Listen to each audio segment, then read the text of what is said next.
చంద్రబాబు నాయుడు గారు తన ఎన్నికల మేనిఫెస్టోలో నన్ను నమ్మి నాకు ఓటేయండి, ముఖ్యమంత్రి అయిన మరుక్షణమే ఇంటికో ఉద్యోగం ఇస్తా,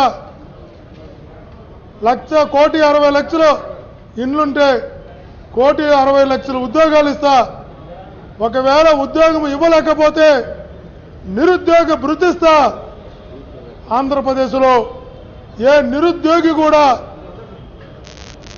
కనీస వేతనం లేకుండా ఇబ్బంది పడకుండా చూస్తానంటూ అనేక రకాల భరోసాలు ఇచ్చినటువంటి చంద్రబాబు నాయుడు గారు అధికారంలోకి వచ్చి 9 మాసాలు అయింది.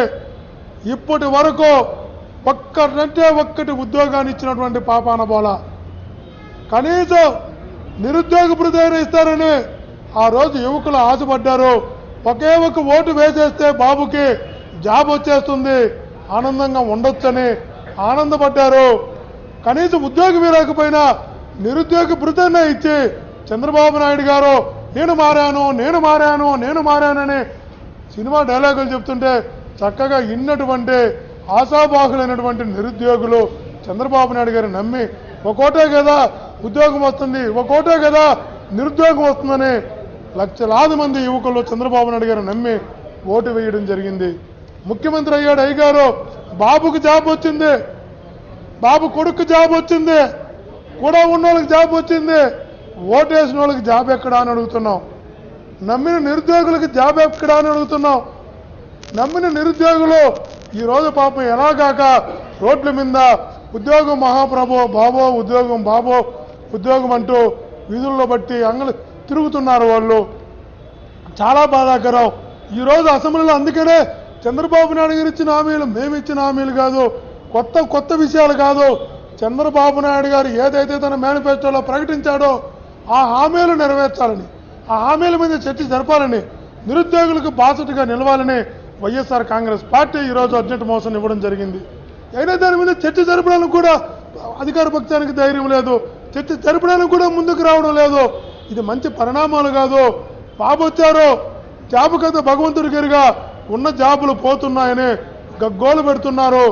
ఎన్ని విభాగాలు ప్రభుత్వ విభాగాల్లో అవుట్ సోర్సింగ్ లో ఉన్నాయో అన్ని విభాగాలు కూడా రోడ్ల మీదకెక్కి ధర్నాలు చేస్తున్నారు, నిరాహార దీక్షలు చేస్తున్నారు. మమ్మల్ని కాపాడండి ప్రభు, నువ్వు కొత్త ఉద్యోగం కదా భగవంతుడి గారిగా ఉన్న ఉద్యోగాన్ని ఓడగొట్టకుండా చూడు మహాప్రభు, బాబు ఉన్న ఉద్యోగాన్ని కాపాడని రోడ్ల మీద కూర్చొని కడుపులు మార్చుకొని నిరాహార దీక్షలు చేస్తున్న అందరూ కూడా తెలుసు. వాళ్ళ తరపున మాట్లాడాలని, ఇలాంటి అపాయకులకు అండగా నిలవాలని వైఎస్ఆర్ కాంగ్రెస్ పార్టీ ఈరోజు ప్రభుత్వాన్ని నిలదీసైనా వాళ్ళకి మేలు చేయాలని ప్రయత్నిస్తే మాట్లాడే అవకాశం కూడా రాకపోవడం మంచి పద్ధతి కాదు అని చెప్తున్నాం.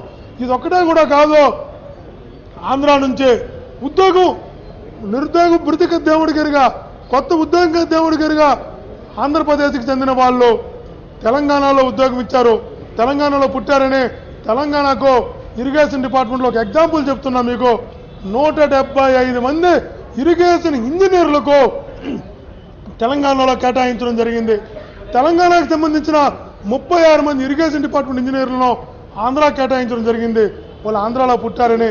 ఈ 175 మంది ఇంజనీర్లు ఓన్లీ ఇరిగేషన్ డిపార్ట్మెంట్ ఇంజనీర్లు తెలంగాణ కేటాయిస్తే ఒక్కరు కూడా ఇప్పటి వరకు గత 4 నెలల పోస్టింగ్ ఇవ్వాల, ఉద్యోగం ఇవ్వాల, జీతాలు ఇవ్వాల. ఈ ప్రభుత్వం ఉన్న ఉద్యోగులు కూడా ఎప్పుడో ఉద్యోగాలు పొందిన వాళ్ళు కూడా జీతాలు లేక పోస్టింగ్లు లేక కనీసం ప్రభుత్వం దానిపైన పట్టించుకోక పాపం వాళ్ళు కూడా రోడ్లపైన తిరుగుతున్నారు. 36 మందిని ఆంధ్రాకి కేటాయిస్తే తెలంగాణ వాళ్ళని ఆ మంత్రి హరీష్ రావు గారు గవర్నమెంట్తో ఏం మాట్లాడుకున్నాడో తెలియదు కానీ 36 మంది నిలువ చేశారు ఆంధ్రప్రదేశ్ వాళ్ళు. వాళ్ళు మరలా వాళ్ళ రాష్ట్రానికి వెళ్ళి వాళ్ళు పోస్టింగ్ పొందారు. ఆంధ్ర కేటాయించిన 36 మంది తెలంగాణకి మళ్ళీ వాళ్ళకి డిటైన్ చేస్తే వాళ్ళు ఇల్లు అక్కడ పోస్టింగ్లు పొందితే అడగాల్సిన పని లేదా? మీ 36 మందిని మేము పంపిస్తున్నాం, మా 175 మందికి పోస్టింగ్ ఎప్పుడు ఇస్తారని అడగాల్సిన బాధ్యత ఈ ప్రభుత్వానికి ఉందా లేదా అని అడుగుతున్నాం. ఆ 175 మంది ఇరిగేషన్ ఇంజనీర్లలో పాపం ఈరోజు వాళ్ళని చూస్తే కడుపు తరక్కుపోతుంది. వాళ్ళ బాధ్యత తిరుగుతున్నారు. తెలంగాణ ప్రభుత్వం ఒకటి చెప్తా ఉంది, మా రాష్ట్రానికి 36 మంది ఇరిగేషన్ ఇంజనీర్లలో మీ కేటాయిస్తే మీ రాష్ట్రానికి ఇస్తే మేము వెనక్కి తెచ్చుకున్నాం, మీ వాళ్ళు 175 మంది మాకు కేటాయించారు, ఆ మా 36 మందిని మీరు తీసుకోండి అంటే ఆ 36 మందిని కూడా తీసుకోండి తీసుకోలేని దౌర్భాగ్య పరిస్థితుల్లో ఈ రాష్ట్ర ప్రభుత్వం ఉంది. ఎంత బాధాకరం అడుగుతున్నా. కొత్త ఉద్యోగం లేదు, నిరుద్యోగ భృతి లేదు, ఉన్న ఉద్యోగాలకి పోస్టింగ్లు లేక రోడ్ల మీద తిరుగుతున్నారు. ఇదేం ప్రభుత్వం అని అడుగుతున్నా. ఇది నిరుద్యోగం, ఇది ప్రజాస్వామ్యంగా పరిపాలిస్తున్న ప్రభుత్వం కాదు, అప్రజాస్వామ్యంగా పరిపాలిస్తున్న ప్రభుత్వం. నిరుద్యోగుల యొక్క కడుపు మంట ఊరికే పోదు. నిరుద్యోగులు కారుస్తున్న కన్నీరు ఈ ప్రభుత్వానికి శాపంగా మారుతుందని ఈ ప్రభుత్వానికి హెచ్చరిస్తున్నాం. విద్యార్థుల సమస్యల పట్ల, కాంట్రాక్ట్ ఉద్యోగుల సమస్యల పట్ల ప్రభుత్వంతో చర్చించాలి అని ఈరోజు అడ్జర్న్మెంట్ మోషన్ వైఎస్ఆర్సీపీ తరఫున ఇస్తే కనీసం నిరుద్యోగుల గురించి మాట్లాడే చర్చించే అవకాశం కూడా ఈరోజు ఈ రాష్ట్ర ప్రభుత్వం ఇవ్వకపోవడం చాలా దౌర్భాగ్యమైన పరిస్థితి నెలకొంది. ఈరోజు రాష్ట్రంలో ఏ సమస్య పైన ఈ రాష్ట్రంలో ఉన్న ప్రధాన సమస్యలు ఎదుర్కొన్న ప్రజల గురించి మాట్లాడదామంటే కూడా కనీసం అవకాశం ఇవ్వడం లేదు. ఎంతసేపు వాళ్ళు ఏం చెప్పుకోవాల్సి అదే చెప్పుకుంటున్నారు కానీ రాష్ట్ర ప్రజలు పడుతున్న కష్టాలు నష్టాలను వివరించి ఆ కష్ట నష్టాల్లో మేము కూడా పాలు పంచుకొని వారి సమస్య తీర్చాలని చెప్పి మేము అసెంబ్లీ సాక్షిగా మేము ఇక్కడ మాట్లాడదలిస్తే కనీసం మాట్లాడడానికి అవకాశం లేదు. ఇంత దౌర్భాగ్యమైన పరిస్థితి ఇంకోటి ఉందా అని చెప్పి అడుగుతున్నాను. ఈరోజు రాష్ట్రంలో విద్యార్థులు దాదాపు 1,32,000 మంది విద్యార్థులు నిరుద్యోగులుగా ఎదురు చూస్తున్నారు. ఏదో చంద్రబాబు నాయుడు గారు ఎన్నికలకు ముందు నాకు ముఖ్యమంత్రి చేస్తే ఇంటికో ఉద్యోగం ఇస్తామని చెప్పారు, నిరుద్యోగ భృతి అన్నారు. ఇవన్నీ సాక్షాత్తు ప్రతి గ్రామంలో కూడా గోడ రాతల పైన ఉన్న రాతలు మాత్రం మేము చెప్తున్నాం. మేము చెప్తున్న మాట కాదు, మీరే స్వయంగా రాపించినది. రాష్ట్ర వ్యాప్తంగా రాపించారు.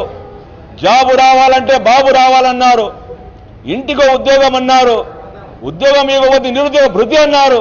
ఇవన్నీ ఎందుకు మీరు ఈ హామీలను ఎందుకు మర్చిపోతున్నారు? ఈరోజు రాష్ట్ర వ్యాప్తంగా విద్యార్థులు దాదాపు 30,000 మంది ఉద్యోగాలను తొలగించారు. అంటే ఉండే ఉద్యోగాలు కూడా తొలగిస్తున్నారు కానీ కొత్త ఉద్యోగాలు మాట పక్కన పెడుతున్నారు. అదేవిధంగా ఏపీపీఎస్సీ ద్వారా ఏదైతే రిక్రూట్మెంట్ క్యాలెండర్ ఇవ్వాలో ఆ క్యాలెండర్ కోసం రాష్ట్ర వ్యాప్తంగా ఉద్యోగులు ఎదురు చూస్తున్నారు, ఎప్పుడు వస్తుందా అని చెప్పి. ఇంతవరకు దాని గురించి కూడా మాట్లాడే పరిస్థితులు రాష్ట్రంలో ఉన్న నాయకులు కానీ ముఖ్యమంత్రి గారు కానీ. అంటే ఓట్లేసి మీరు కుర్చీ కోసం, మీ ఉద్యోగం కోసం మీరు మోసపూరిత హామీలు వాగ్దానాలు ఇచ్చారు కానీ ఈరోజు ఉద్యోగస్తుల కోసం మీరు ఏం చేస్తున్నారు? విద్యార్థుల కోసం ఉండే ఉద్యోగాలు పీకే పరిస్థితిలో మీరు ఉండారా లేదని చెప్పి మేము తెలియజేసుకున్నాం. కానీ అదేవిధంగా కాంట్రాక్ట్ కార్మికులకు నేను రెగ్యులేషన్ చేస్తానని చెప్పి మేనిఫెస్టోలో మీరు చెప్పారు. ఈరోజు ఎంతమంది కాంట్రాక్ట్ కార్మికులకు రెగ్యులేషన్ చేశారు? ఉండే కాంట్రాక్ట్ కార్మికులు కూడా తీసేసే పరిస్థితి ఈరోజు రాష్ట్రంలో నెలకొంది. కాబట్టి అదేవిధంగా మీరు విజయవాడలో స్కిల్ డెవలప్మెంట్ కార్పొరేషన్ అని చెప్పి ఈ మధ్యనే ఓపెన్ చేశారు. ఆ స్కిల్ డెవలప్మెంట్ కార్పొరేషన్ ద్వారా ఎంతమందికి ఉద్యోగాలు ఇచ్చారో ఒక్కసారి చెప్పాలని చెప్పి మేము డిమాండ్ చేస్తా ఉన్నాం. అంటే కేవలం ప్రగల్భాల కోసం చెప్పుకోవడానికి మీరు ప్రతి ఒక్కటి చేస్తున్నారు తప్ప నిజంగా ఈరోజు రాష్ట్రంలో ఉన్న విద్యార్థులు నిరుద్యోగుల గురించి మీరు పట్టించుకున్న పాపాన పోవడం లేదు. దీనిపై మాట్లాడదామంటే కూడా కనీసం మాకు అవకాశం ఇవ్వకుండా మా గొంతు నొక్కుతున్నారు. ఈ ప్రజాస్వామ్యంలో మాట్లాడే ప్రజా సమస్యలపైన చర్చించడానికి అసెంబ్లీ వేదికగా మాట్లాడాలని చెప్పి మేము కోరుకుంటున్నాం. కానీ ఈ విధంగా మాట్లాడాలని పోతే ఎంతసేపు మా యొక్క గొంతులు నొక్కడానికి ప్రయత్నం చేస్తున్నారు. దీన్ని మేము తీవ్రంగా విచారం వ్యక్తం చేస్తున్నాం.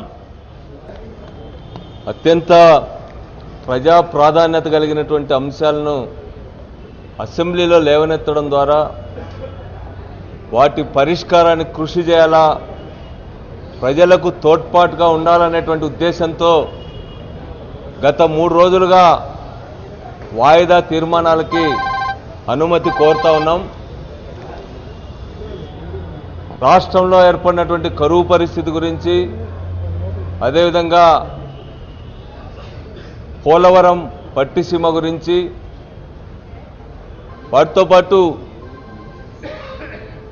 ఈ యొక్క లక్షలాది మంది నిరుద్యోగులకు, వేల మంది కాంట్రాక్ట్ అవుట్సోర్సింగ్ ఉద్యోగులకు సంబంధించిన భవిష్యత్తు పైన కూడా ఈరోజు వాయిదా తీర్మానం ఇవ్వడం జరిగింది.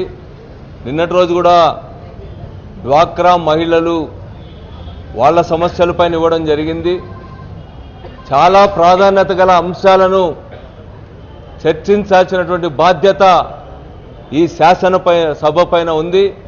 ఒక నిర్మాణాత్మకమైన ప్రతిపక్షంగా ప్రజలు తీవ్రంగా ఎదుర్కొంటున్నటువంటి సమస్యలను సభ దృష్టికి తెచ్చి తద్వారా చర్చ జరగాలని చెప్పి మేము కోరుకుంటా ఉన్నాం. అయితే ఈరోజు శాసనసభ సమావేశాలు కుదించి వేయడం జరిగింది. ప్రజా సమస్యలపైన చర్చకు ప్రభుత్వం ఏమాత్రం కూడా సిద్ధంగా లేదు. లక్షల మంది నిరుద్యోగులు ఉద్యోగాల కోసం ఎదురు చూస్తూ ఉన్నారు. అదేవిధంగా ఈరోజు ఉపాధి హామీకి సంబంధించిన ఫీల్డ్ అసిస్టెంట్స్, అదేవిధంగా ఆదర్శ రైతులు, ఆశా వర్కర్సు, పారామెడికల్ స్టాఫ్, పంచాయతీరాజ్కు సంబంధించినటువంటి ఉద్యోగులు, వీరితో పాటు అనేక సెక్టార్స్కు సంబంధించినటువంటి అవుట్సోర్సింగ్ కాంట్రాక్ట్ ఉద్యోగులు ఇప్పటికే దాదాపు 50,000 మంది ఉద్యోగాలను కోల్పోయినటువంటి పరిస్థితి ఉంది. ఉపాధి హామీ లాంటి విషయంలో అయితే తీవ్రమైనటువంటి కరువు ఉంది. గ్రామాల్లో పనులు పెట్టాల్సినటువంటి అవసరం ఉంది. ఈరోజు ఫీల్డ్ అసిస్టెంట్స్ని సగానికి సగం మందిని తొలగించడం వల్ల దాని ప్రభావం ఈరోజు వలసలు పెద్ద ఎత్తున పెరగడానికి కూడా కారణమైంది. అందుకనే తీవ్రమైనటువంటి ప్రజా సమస్యలను చర్చించాలనేటువంటి ఉద్దేశంతోనే ఇచ్చిన ఈ వాయిదా తీర్మానాలను తిరస్కరించడం దురదృష్టకరం. వీటిపైన చర్చ తప్పనిసరిగా చేపట్టాలని చెప్పి ఈ సందర్భంగా కోరుతా ఉన్నాం. ప్రభుత్వం కూడా ప్రజా సమస్యలపైన చర్చకు సిద్ధపడాలని చెప్పి కూడా ఈ సందర్భంగా విజ్ఞప్తి చేస్తా ఉన్నాం. అసెంబ్లీలో ప్రజల సమస్యల మీద మాట్లాడాలంటే వైఎస్ఆర్ కాంగ్రెస్ పార్టీకి అవకాశం ఇవ్వకుండా ఏ విధంగా ఇబ్బంది పెడుతున్నారో మీ అందరికీ తెలుసు. అబద్ధపు ప్రామిసులతోటి ప్రజల్ని మోసం చేసి అధికారంలోకి వచ్చి ఈరోజు ప్రజల సమస్యలు తీర్చకుండా ఏ విధంగా చంద్రబాబు నాయుడు గారు మోసం చేస్తున్నాడో, అదేవిధంగా ప్రజలకి న్యాయం చేయాలా, ఏవైతే వాగ్దానాలు చేస్తున్నాడో అవన్నీ కూడా ప్రజలకి అందించాలని వైఎస్ఆర్ కాంగ్రెస్ పార్టీ అసెంబ్లీలో మాట్లాడుతుంటే ఈరోజు అవకాశం ఇవ్వకుండా ఏ విధంగా సభని వాయిదా వేస్తున్నారో మీ అందరికీ తెలిసిందే. ఎందుకంటే ఈరోజు నిరుద్యోగ సమస్య అయితేనేమి, డ్వాక్రా మహిళ రుణాల మాఫీ సంగతి అయితేనేమి, రైతుల రుణమాఫీ అయితేనేమి, ఇవన్నీ కూడా ఏ విషయమైనా సరే ప్రజలకు అందజేయాలా, ఇచ్చిన మాట నిలబెట్టుకోవాలని బాబు గారిని అడిగితే అసెంబ్లీలో వాటిని అసెంబ్లీలో మాట్లాడనీయకుండా, స్పీకర్ గారు పర్మిషన్ ఇవ్వకుండా మైకులు కట్ చేసి ఏ విధంగా చేస్తున్నారు ఈరోజు జనమంతా కూడా చూస్తున్నారు, రాష్ట్ర ప్రజలంతా కూడా గమనిస్తా ఉన్నారు. ఇది చాలా దారుణం. ఏదైతే బాబు గారు ప్రామిస్ చేస్తున్నారో వాటన్నింటినీ కూడా ప్రజలకు అందించాలా, తప్పకుండా వాటిని చేయాలని ఈరోజు వైఎస్ఆర్ కాంగ్రెస్ పార్టీ డిమాండ్ చేస్తూ ఉంది. ఈరోజు నిరుద్యోగ సమస్య చాలా తీవ్రంగా ఉంది. ఎక్కడ చూసినా కూడా విద్యార్థులు ఉద్యోగాలు లేకుండా ఎక్కడ పడితే అక్కడ తప్పగా ఒక జాబ్ ఉందంటే అక్కడ కొన్ని వేల మంది వచ్చే పరిస్థితి ఉంది. ఈరోజు అటువంటి నిరుద్యోగులందరికీ కూడా నిరుద్యోగ భృతి ఏ విధంగా చంద్రబాబు నాయుడు గారు ప్రకటించారో వాటిని తప్పకుండా అందజేయాలని ఈరోజు వైఎస్ఆర్ కాంగ్రెస్ పార్టీ తరఫున మేమంతా కూడా అడుగుతూ ఉంటే ఈరోజు వాటిని మాట్లాడించేదానికి అవకాశం ఇవ్వకుండా ఈరోజు అడ్డుపడుతున్నారు. ఇది చాలా దారుణం. ఏదేమైనా ఈరోజు విద్యార్థులు తెలియబడే సమయం తప్పకుండా వస్తుంది. తెలుగుదేశం నాయకుడికి బుద్ధి చెప్పే సమయం ఆసనం అవుతుందని తెలియజేస్తారు.